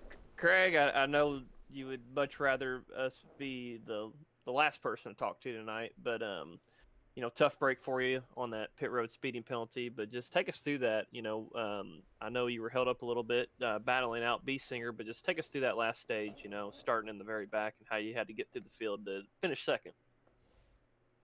Yeah, so when the sheriff catches you, I tell my guys before every race, you gotta watch your mental mistakes. You have to, and we got one. It was just a tough break, and I burned up a lot of tire running through the field, and me and Chad had a great battle, and yeah, it was a good race. I'm proud for Trevor. Yeah, I mean, having a teammate win the championship at least gives you a little bit better closure. But overall, man, I mean, you had a good truck tonight. Fantastic season for you and your team. Sheffield as well. He had a great season. I hate it the way it ended for you with that pit road speeding penalty, but I mean, just overall, I mean, it was a great race tonight, and I really enjoyed seeing you guys out there. But looking forward into next season, I mean, what's your thoughts on that? I mean, just going out there executing races. Hopefully, we make the playoffs. We try to get an early win so we can coast in. Yeah, that's pretty much it. We're starting recruiting next week here at Michigan. So Saturday, anyone out there watching, you guys are all welcome. So hopefully you see a lot of new guys out there, fill the field, and go out there, have a good season 2. Awesome. Well, Craig, this is Ryan. I just wanted to say it's been an absolute honor to call the races for you guys this season. Thank you for having us on. Thank you for allowing us to come back next season as well. We are super excited about that. And, brother, I know it did not finish the way you wanted it to tonight, but I could not be more proud at the way all of the entire league kind of put this thing together tonight. You guys put on one hell of a show. And who knows if the best driver won tonight, but it's most deserving by far. He made the least amount of mistakes and finished it out there. And, brother, we are absolutely honored to be able to call these races for you each and every week. So before we let you go, for the last time this season, you got any final shout-outs, goodbyes, I love yous, or kick rocks? Yeah, all admins here that make this thing roll. It's so awesome to have a group of guys come together every Saturday night, go out there. I wouldn't say everyone's family because they're not blood related. They're brothers. We're all brothers here, and it's a true blessing to be out here with guys I can call my brothers. Yeah, Steve Kerpel, he really got this thing rolling. Unfortunately, he's stepping away next year, and shout out to Trevor. He's a heck of a driver, man. Young kid. He's got a very bright future for him. Very proud of that guy. Tough break for Michael Sheffield there, but I know he'll rebound and get him next season. Shout out to everyone, man. It's just so many thank yous to go around.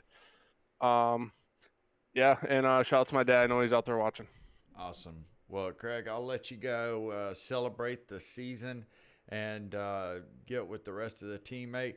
Until next season, until June 5th, when we get to see you again on the kickoff for next season, have a great time off. Good luck on the recruiting, and we'll be talking to you soon.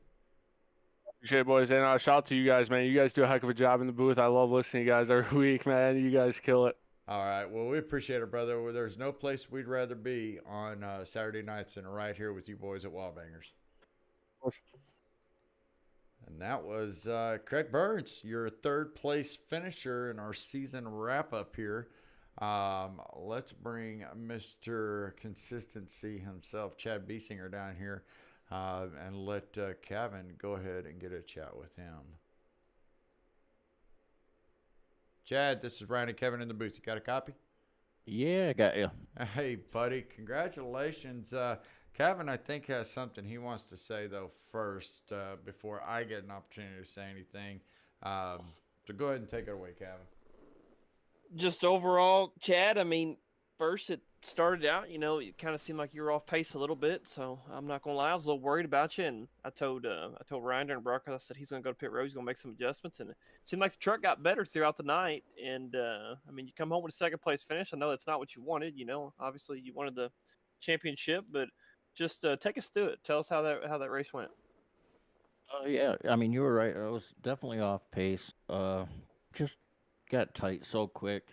Every single pit stop took pretty big swings at it, and just did what I could. Try to make it faster. Um, but overall, it was a fun race. A good battling with Craig. I'm pretty happy. That's a good way to look at it. Definitely. I mean, you finished second, so technically you finished second in the points to finish the season out. So I know second place is technically the first loser, but it's got to give you a good thing of momentum going forward in the next season. I mean, how do you feel going into next season? I'm looking forward to it. Yeah, seeing what next season brings. Hopefully, some new guys. Bigger field. It should be a lot of fun. Absolutely. And I know Ryan wanted to ask you a couple questions. Yeah, Chad. First of all, congratulations on a well put together season. We have these little nicknames, if you will, for everybody in the league, and ours for you is Mr. Consistency, the Mark Martin of WallBangers Truck Series. You showed tonight why that name is so correct for you. You were seemed like your truck was off in the beginning of the run. Second stage, you really kicked it up a notch. You were right up there with the top three guys. The 4 championship drivers running 1 through 4, and all right there together through stage 2. Stage 3 is kind of in the back, then moving up front. And then what you always do, you wait for others to make the mistake so you can capitalize on it. You just needed one more truck to make a mistake to be able to get up there and take the championship away. But nothing to hang your head about, man. You put on a great show tonight and an incredible season by far. Probably had the least amount of DNFs, least amount of incident points, which is something to really be proud of. So we're honored to have called the season with you behind the wheel. Look forward to what you have next season. And, man, before we let you go, is there any last season finale I love yous, thank yous, or any shout-outs you'd like to give? Well, thank you, my teammates, Jeff, Chris, you guys, and my wife, Michelle. Happy Mother's Day. My mom, grandma, my wife, all the moms out there. Absolutely. Well, man, I'm going to let you get back with your team and go celebrate the season. And maybe next season, starting June 5th, we'll get an opportunity to talk to you again here in Victory Lane as they kick off season 2, June 5th. Until then, man, have a great off season, and we look forward to seeing you soon. All right, thanks, guys. All right, brother. All right, Kevin. Well, this brings it down to our last and final person, our WallBangers Truck Series champion, the youngest driver in the field, went out there and put a whooping on all the old men. Let's go see if we can't get him down here. Trevor Massetti, the Cali Kiss, Ryan and Kevin in the booth. You got a copy? Absolutely, I do. Hey, we knew somebody was going to do that, did we not, Kevin? Yeah. We teed it up for everybody, but you were the only one that actually did it. So we've got a counter going for the word, but we'll have to figure out how that plays out later. Congratulations, man. You put on one hell of a clinic out there, a show. I mean, that was how you do it in true form and fashion. You killed it out there, brother. Did you have an idea? Did you know that you were going to be able to get around Sheffield there in the end, in the closing laps of stage 3? No, not at all. I knew that he was probably saving something because I knew I was, and I was just kind of riding behind him, trying to save whatever tire I could. So I knew I could get a run on him in turn 2, I thought, or coming out of turn 2. And but I also wasn't sure if he was just saving enough to where I would get that run. So it was it was still a mystery, honestly, till about 10 to go. Well, we saw it. It's easy to do from the couch. Us armchair quarterbacks, as they call them. We could see you setting him up because it's like you were not toying with him, but you were experimenting with your truck. About halfway through stage 3, me and Kevin are sitting there talking. It's like, man, you were going. It's like you were just saying, rolling the dice and going, okay, this lap, I'm going to run this line. The next lap, I'm going to run that line. It's like you were trying to make sure that when it came down to it, you could put your truck wherever you needed to on that track to make a move. Because you were running just crazy different lines all over the place, and they were working. But you weren't making that hard push. And we watched it happen in real time. We were sitting there talking. It's like, look, Trevor's going to have to, make that high entry, get underneath him, come out of forward, drag race down the front stretch, and then throw it in on the turn 1. That's exactly what you did. And Kevin said it. He goes, that was a textbook pass for Phoenix. You made it look easy. And, Sheffield unfortunately had a late race, with the under 10 to go, had a little contact with the wall, which really took him out of contention. And that put you with a 5-second lead. What was going through your mind at that time? Did you let off at all? Were you still foot to the floor? I got to finish this thing out. Honestly, I was in disbelief, and kind of my heart dropped for a second because I hate to win like that, but I was looking forward to battling him, and he deserved to be able to fight for it at least. And I hated to see that in my mirror as I glanced up. But yeah, I don't know. It was tough to see. Yeah, I bet it was, because I know he's a teammate, a dear friend. But when it comes down to it, we hate to see it too, because we know Sheffield so well, and to see something like that take place, we had been talking about it all night long. Those that are going to win are not going to win because they went out there and did the best necessarily. They're going to win because maybe somebody else had a mistake. And that's what you guys are so close in talent between really all 4 of you championship drivers tonight. So close in talent that it's hard to really find out who's the best, to sit there and call out who's the best driver of the 4 of y'all, because y'all are so good. It was really going to take who had the least amount of mistakes. Craig Burns got caught by the sheriff, as he says, on speeding on pit road in that final caution. Michael Sheffield cooks the corner, gets into the wall, and has to let up. The only person left was Chad Biesinger, and him and Craig Burns were waiting on you to make that mistake, so that way they could capitalize on it. But fortunately enough, Trevor, you did not do that. And we sit there saying, I guarantee you, Brian and Christy Massetti and the brothers and sisters are all screaming and yelling in the living room, watching you on the big screen. Is that what they are doing tonight? Or they actually? I hope so, because we've been talking to them all night through the broadcast. Yeah, they are in the living room about 20 feet away from me. It's I think, as you know, I've made my fair share of mental mistakes throughout races when it comes down to it. As we all have. I just, the whole race, that's what I was thinking of. I told myself at the beginning, I said, no mental mistakes, no dumb stuff is going to take me out. Yeah. So I was pretty cautious on pit road and tried to be cautious on the restarts because I knew my truck was loose for the first couple laps. So I tried to just minimize it, and I guess I got lucky. But well, yeah, it all worked out, brother. So, I mean, for you to come out tonight as the champion says a lot, because, a lot of people look at somebody and look at their age and go, okay, he's just a kid. We've said it a million times on this show that, you are a young man with a bright future ahead of you that is mature, probably more mature than most drivers that I meet that are twice your age, man. So it's been an honor to have raced with you this season, to call the races for you. Me and Kevin have had an absolute blast watching you grow even this season, from the driver you were at the beginning to what you have turned into now. We even mentioned about your new college that you'll be running off to in San Luis Obispo out there in California. So I hope this isn't the end of getting to race with you and getting to call the races with you in them.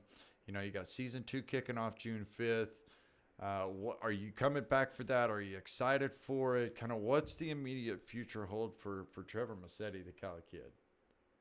Oh yeah, no, I'm excited for season 2. There's a lot of cool tracks on that schedule that I've already got circled and looking forward to. So I think it's gonna be a fun one, and we'll have to try and do this all again. Absolutely. Well, brother, man, like I said, before I let you go, I want Kevin to have an opportunity to congratulate you as well. And then we'll let you have your one final time for this season to give your shout outs to it. So, Kevin, I'm going to turn it over to you before we let Trevor go here, brother. I just wanted to congratulate you. You know, Trevor, we run in 2 other leagues together, and you're a fantastic driver. I do not think you're 18 years old.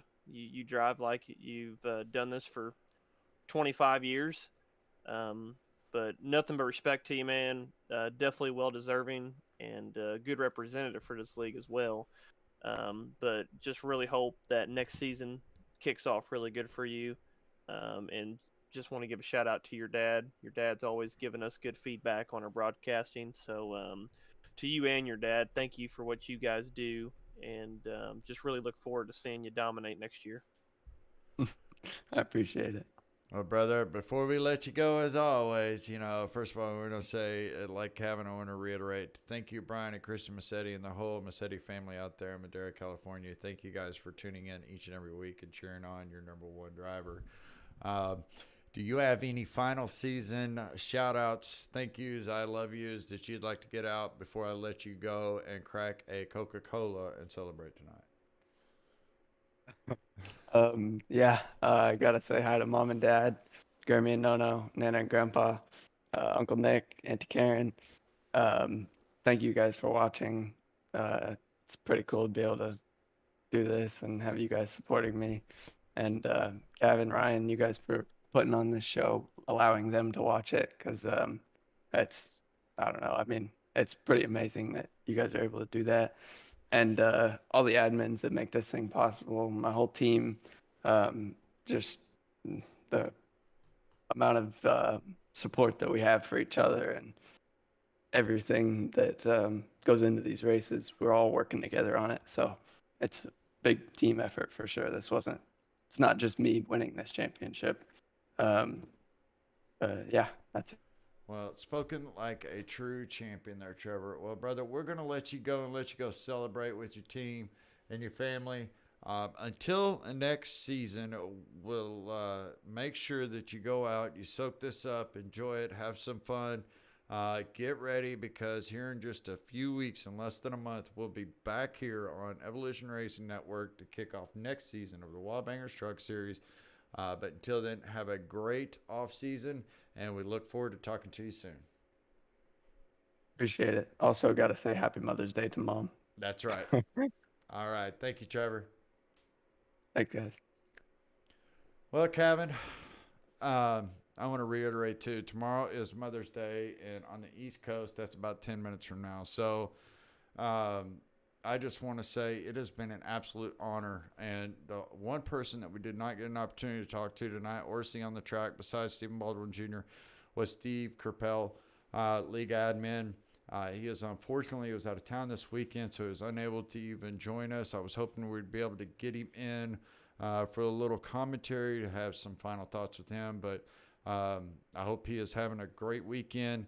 Could not do this without him, either ERN, WallBangers.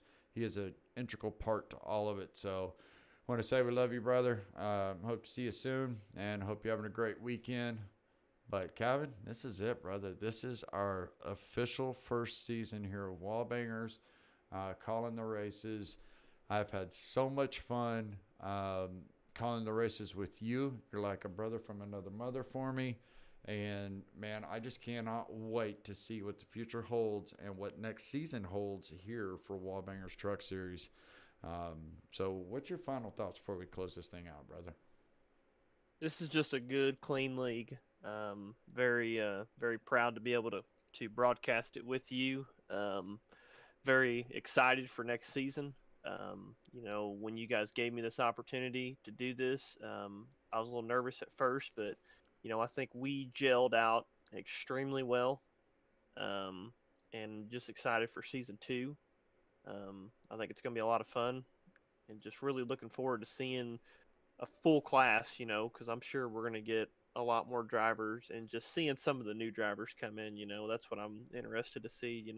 It's always interesting to see those new drivers and how they mesh in and how long it takes them to mesh in, with the class of drivers that have already been here, as I would say, the sophomores, since this was freshman year of this league. Yeah. But just really excited. I wouldn't want to call this league with anyone else but you, man. We mesh really well together, and it shows. And just really excited for next season. Yep. I'm right there with you, brother. And to close this thing out, I want to give a huge shout out and a thank you to all of our sponsors, starting with Butt Kicker. Phil, what you've been missing. If you need an immersion in your simulation experience, look for none other than Butt Kicker. Phil, what you've been missing. They will actually put the final piece of the puzzle besides all the visuals and the computer and the technology. This is the one thing, the sense that a lot of people forget, which is the sense of touch and feel. Butt Kicker is the one and the only that you need on your rig. Sheffield Graphics, man, if you need a livery, a team logo, a custom iRacing paint, there's only one place to go, and that's Sheffield Graphics, for the military, by the military. This is a retired Navy that, man, I cannot speak highly enough of him, because he takes payment, yes, but only takes a portion of it to him. A majority of every single one of the jobs that he takes, no matter how small or how big, goes to Folds of Honor, a non-for-profit organization that gives out millions in scholarships for the children of fallen soldiers everywhere. So Sheffield Graphics, always a warm place for us. SNC Transport, the Northeast #1 logistics carrier, SNC Transport LLC. And finally, Evolution Racing Network, brother.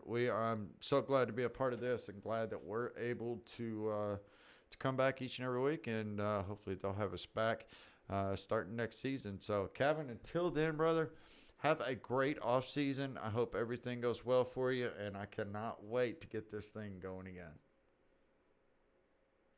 Good night, everyone.